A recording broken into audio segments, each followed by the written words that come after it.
بحری نے، انہیں عروہ بن زبیر نے اور انہیں عائشہ رضی اللہ عنہا نے کہ نبی کریم صلی اللہ علیہ وسلم اور ابو بکر رضی اللہ عنہ نے ہجرت کرتے وقت بنو دیل کے ایک مرد کو نوکر رکھا جو بنو عبد بن عدی کے خاندان سے تھا، اور وہ بطور ماہر راہبر مزدوری پر رکھا تھا۔ حدیث میں لفظ خریت کے معنی راہبری میں ماہر کے ہیں۔ اس نے اپنا ہاتھ پانی وغیرہ میں ڈبو کر عاص بن وائل کے خاندان سے عہد کیا تھا، اور وہ کفار قریش ہی کے دین پر تھا، لیکن آن حضرت صلی اللہ علیہ وسلم اور ابو بکر رضی اللہ عنہ کو اس پر بھروسہ تھا، اس لیے اپنی سواریاں انہوں نے اسے دے دیں اور غار ثور پر 3 رات کے بعد اس سے ملنے کی تاکید کی تھی۔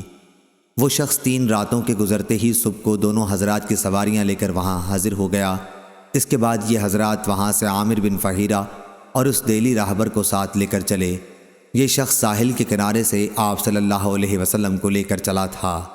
صحیح بخاری حدیث نمبر 2263۔